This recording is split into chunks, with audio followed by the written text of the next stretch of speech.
Hello, friends. Welcome back to the Strong Stoic Podcast. I am your host, Brandon Tumblin. Anger is an emotion that gets a lot of focus in philosophical circles, but also in psychological circles, which really they're one and the same thing. At least they were at one point and throughout most of human history. It's no secret that many people struggle with anger issues to the point where anger management classes are a real and really commonly known thing. A lot of people, most people know probably one person that's had issues with that if you don't have it yourself or has been to anger management classes. Ancient philosophers like Aristotle, Plato, and of course the Stoics, they thought about anger quite a bit because it is one of those human emotions that can be very damaging to your life and the life of people around you, and at its most extreme cases, the world. And they actually had some different opinions on this, meaning Aristotle, Plato, and the Stoics, they each had sort of nuanced ideas and positions on whether or not anger was good or bad, or there was such a thing as a virtuous anger. And essentially it centers around that particular debate, whether or not anger in and of itself can be virtuous. And so in this episode, I want to present some of the ideas, the ancient philosophical ideas around anger, whether it's always a vice or if it can in fact be virtuous, and then I'm going to give my own opinion on the matter. Before I get into the topic, though, allow me to thank my supporters on Patreon. If you would like to become a patron of mine, consider checking me out there at Brandon Tumblin.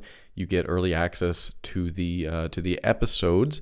You also get a special personalized gift from myself there, and you get to support me, your favorite podcaster. Also, consider checking me out on Telegram, where that's where my group chat is for all of the podcast ideas. So it's been slowly growing there, but I want to see more people join that little community where you get to talk with the Strong Stoic community, other people that are listening to the same episodes, and it's good. There's some good discussion on there already. And also consider checking out my blog posts on Medium and also the stoicgym.com as of recently. I'm going to be contributing to that free magazine.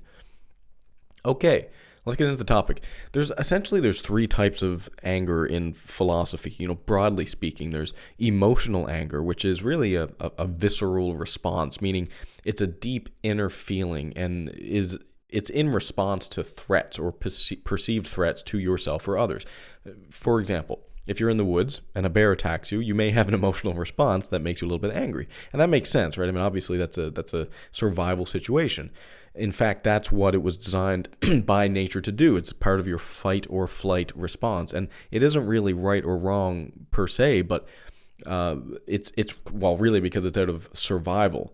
So very few people would argue that if you're being attacked by a bear and you get angry, that's not virtuous, or that it's vicious. Most people would say, well, no, that makes sense because it's a survival situation. It's built into your really like the deepest levels of your survival instincts. But perhaps there's a more modern example though. Like, let's say being attacked by mosquitoes during a picnic. You may become a little bit angry on a very small level at the bugs, right? And Aristotle and Plato deemed this anger, this particular type of anger that is, emotional anger, visceral anger, you could say, as neither virtuous nor vicious. It's merely an emotional response, and so it's kind of neutral in terms of its moral value.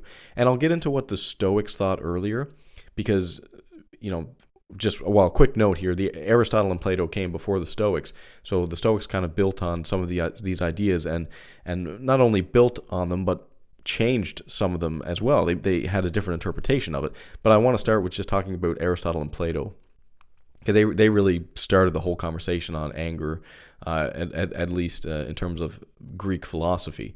Now, next we have virtuous anger. So virtuous anger is anger that you feel when you witness or hear about a particular injustice in the world. For example, the war in Ukraine, which is a modern tragedy, to be fair, but that may make you angry. If you read about that in the paper or if you see it on the news, it might make you a little bit angry because there's a lot of innocent people on there that are unjustly killed. And so you might have like a bit of anger that you might feel towards that, and really what that is, it's because you care about justice. So you may have an angered response to such atrocity. Now, Aristotle and Plato deemed this anger virtuous.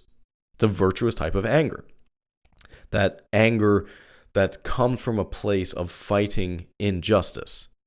Now, finally, we have vicious anger, which is anger of vice. This is the type of anger in which you completely lose control, you lash out, you do damage, you've lost the ability to reason. It works against you and others, not for you or others, because you could argue that in Aristotle and Plato's view, virtuous anger actually works for you and other people because it's fueling you to uphold justice.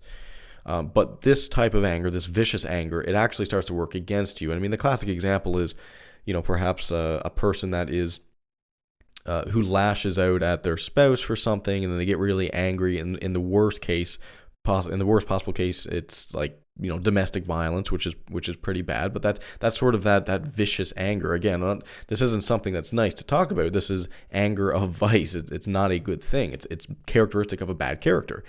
And another way to say this is actually wrath.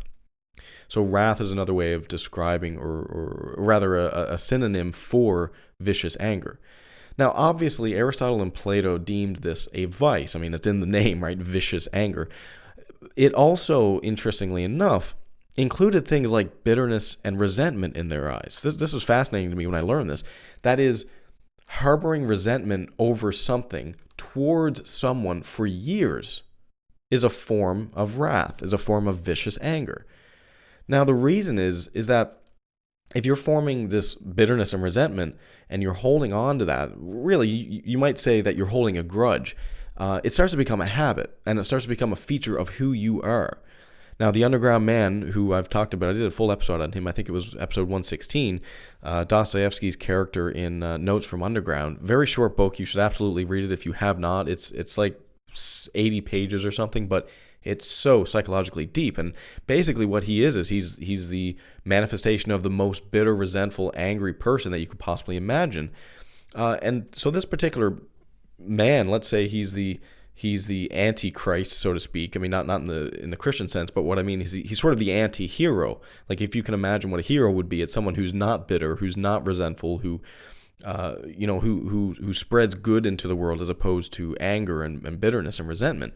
But this guy was the opposite of that. He wasn't bitter sometimes. He was always bitter. Now, when something like that becomes a habit, meaning vicious anger, when it becomes a habit, or when you start to harbor resentment, every time somebody does something to you, you start to get a little bit more resentful towards them.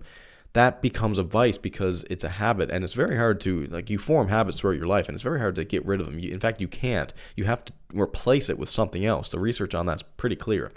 So vicious anger, or wrath, doesn't just include outbursts of anger like you would think. I mean, if you talk about wrath or vicious anger, again, sort of the case of the let's say the man yelling at his wife or something, that is absolutely a form of vicious anger, but it's also long-held deep resentment, which I'm always warning people about because I think it's a really serious issue. You have to really check your bitterness and resentment on a daily basis and just clean it, wipe it clean.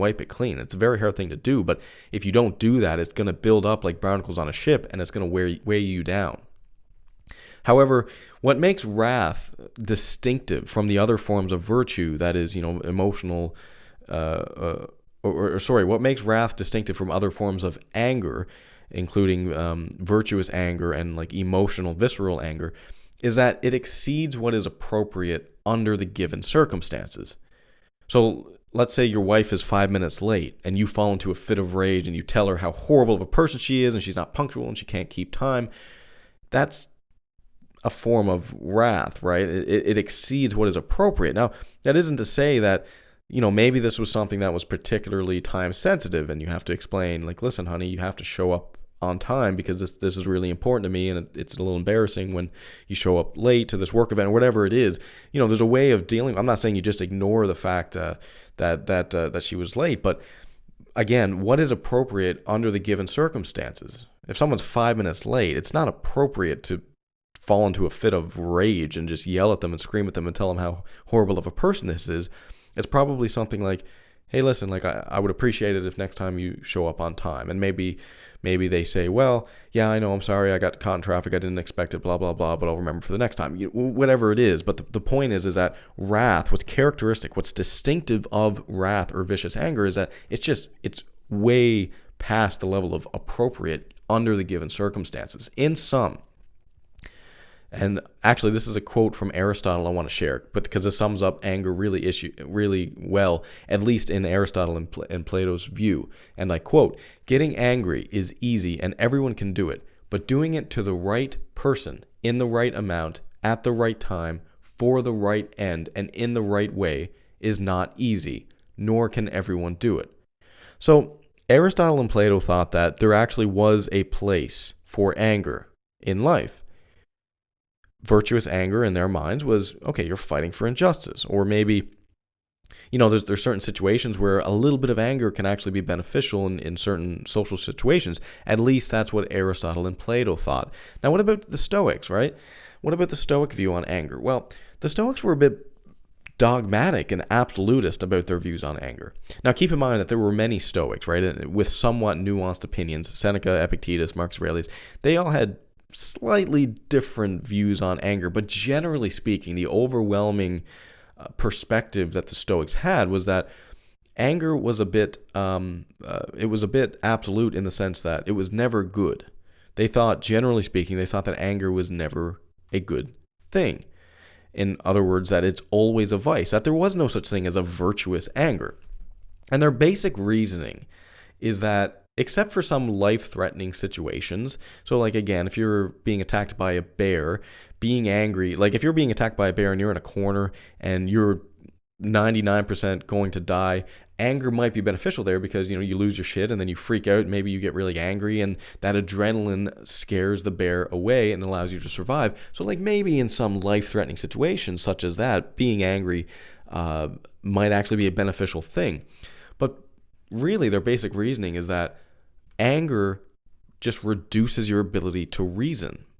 And of course, the Stoic philosophy is built on the idea that you have a piece of universal reason or a piece of the divine within you. They thought that nature, that the world, that earth, everything it wasn't just by chance, that everything sort of happened for a reason, and that you had a piece of that logic and reasoning within you. And that's the universal reason. That's the divinity that the Stoics really talked about.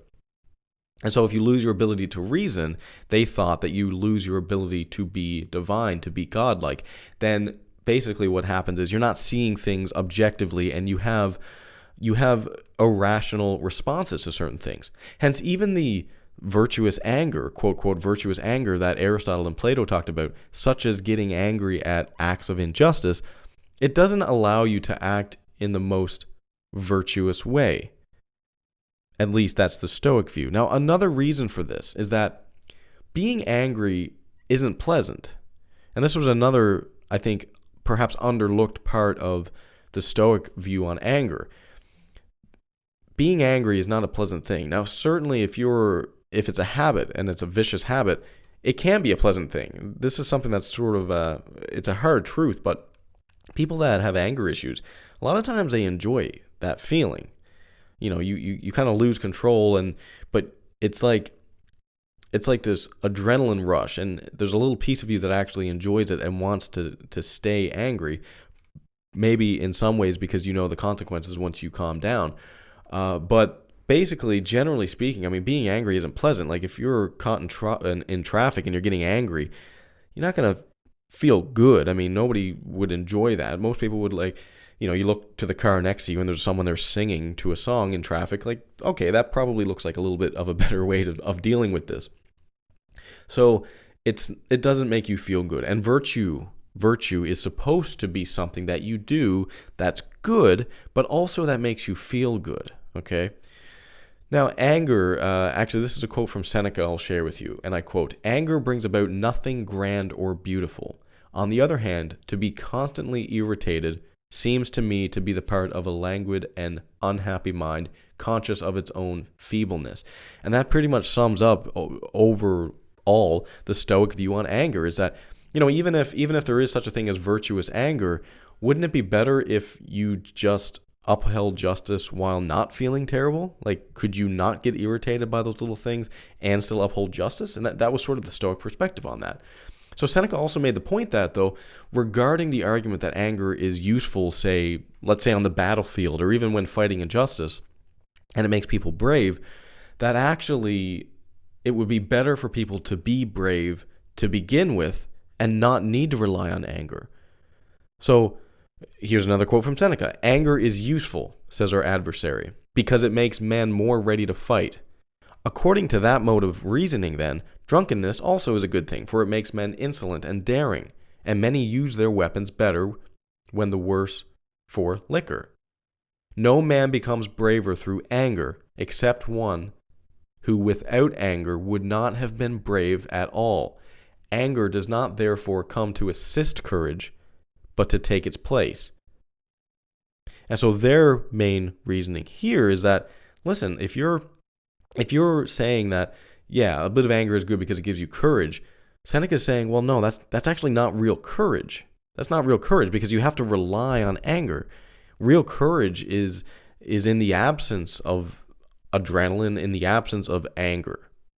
Marcus Aurelius thought that the circumstances in and of themselves don't care if you're angry. Here's another great, interesting perspective. Let's say you get angry at the war in Ukraine. The war in Ukraine doesn't really care. In fact, even the victims of the war in Ukraine, they don't really care. Like, they're not thinking, man, I would love it if someone was angry over there in the West. It's like, no, they're thinking, damn, I wish someone was here helping me fight this injustice. That's what they actually care about. So here's a quote from Marcus Aurelius. You shouldn't give circumstances the power to rouse anger, for they don't care at all. Meaning, the Stoics reason that there's no benefit to being angry. There's no benefit to the situation itself. Now, clearly they have some great points here, even though they may be a bit dogmatic about it. But their basic premise is that, as far as I can tell, anger doesn't add anything to the person who is already virtuous and fighting for justice. Now, what's the cure for this type of anger, wrath? Regardless of the nuanced positions of Aristotle, Plato, and the Stoics, they all do somewhat agree on what the solution to, to wrath, to anger is. It's practicing patience. It's practicing self-control, working on being gentle. It's forgiveness in the immediate moment, but also across time. Again, remember that anger includes things like bitterness and resentment. So this gets back to how to fight off resentment, a form of anger, and that is through compassion, through understanding, through forgiveness. That's how you fight resentment, bitterness, and anger over time. Now, there are many ways to practice this. Marcus Aurelius, for example, spoke of premeditating on, all the terrible people that he's going to meet. I speak about this quite often. And he would have to deal with that, and he would remind himself in the morning to forgive those people. So there's lots of ways to deal with fighting off resentment and bitterness. One of the ways, another great way is writing about it in your journal. And it's not going to be easy to write terrible things because what you're doing is putting the worst side of you down on paper. But what that does is it allows you to see it objectively and process it properly. And that can be very beneficial as well. There's also reminding yourself that being angry does more harm than good. And there's also pausing when you feel angry, looking at yourself in the mirror. Hey, listen, am I going to hold resentment and bitterness for this person when I'm not so perfect either? But it all comes back to, fundamentally, in my mind, this idea of an unwavering love for your fellow man and forgiving them. That, to me, is the solution to bitterness, resentment, and, long, deeply held anger. So if you do this as a habit over time, then you will overcome anger. That's the idea. So are the Stoics right? Is anger always vicious? Well, here's why I think that the Stoics may be a little bit wrong on this. If I look back on history, there are a lot of examples of virtuous anger fueling people to fight injustice. Now, the best example I can think of is Alexander Solzhenitsyn, who played a huge role in taking down the Soviet Union. Speak about him quite a bit. In sum, long story short, the Russian communist government mass arrested people, they imprisoned them, and they forced them to do labor because under communism, you get to do what you want, quote, quote. But the point is that a lot of jobs out there, nobody wants to do. So capitalism says, well, we'll pay you more. Communism says, well, we'll imprison you and make you do it. Now, the death toll from this Soviet Union gulag work camps were estimated anywhere between 20 to 60 million people, compared to 6 million in the Holocaust. Just an unbelievably high amount of people. So Alexander Solzhenitsyn, he wrote the Gulag Archipelago illegally because it was illegal to say anything bad against the government, by the way. And this book detailed the whole Gulag process, the torture process, the working conditions, and so on. Now that was fueled by a virtuous anger. And through that, he actually helped take down one of the worst governments that ever existed. Now the Stoics would say, well, he could have done the same thing. He could have written the same book while not being angry. And this is what I think maybe the Stoics miss a little bit. Emotion is very powerful. Like, sure, it may be better if Solzhenitsyn wasn't angry because he wouldn't have suffered as much while writing, but would he have written it at all if he wasn't angry? Like, maybe, but maybe not. You see, in a sense, the Stoics are right, because had Solzhenitsyn been a sage, he would have had the same effects. But how many among us are sages? Like, in a perfect world, a person that is 100% virtuous, yeah, maybe anger is always a bad thing. But anger can be it can push you into a particular direction that fuels you. In a perfect world, he wouldn't have been angry, but it's not a perfect world. Emotion can sometimes be very useful, actually, given that you can maintain some degree of reason through the emotion. In fact, neuroscientifically, everything we do, including reasoning, has to trace back to some form of emotional response. It's just true technically. The truth is that we often just don't know. Like, maybe if people like Solzhenitsyn weren't fueled by a virtuous form of anger due to the mass injustice, he never would have risked his life to write the book. Like, similarly, I've personally found that there are times where people just don't take you seriously unless you exhibit a bit of anger. Now, sure, you can be stern without feeling angry, but again, maybe if you weren't a tiny bit angry, you wouldn't want to be stern. I'll leave this age-old debate up to you. I'm still somewhat undecided. I can understand Aristotle and Plato's perspective. I can understand the Stoic perspective. And when I look back at history, I see situations where virtuous anger actually did create a lot of justice. And so it's hard to say that it's never a good thing. So I'll leave this age-old debate up to you. Can anger be virtuous, or is it always vicious, as the Stoics thought? Thank you so much for listening. I'd love to hear your comments on this. Please, again, consider joining me on Telegram. If you like the podcast, consider leaving a rating and review wherever you're listening to this. If you're new here, episodes every Tuesday and Thursday. If you did want to help out, the best thing that you can do for me is actually 100% free. Go share this episode with a friend. Share the podcast with a friend, someone who would find it useful. And that's the best way you can support me. I'm not going to bug you guys anymore. Thanks again. Cheers. Until next time.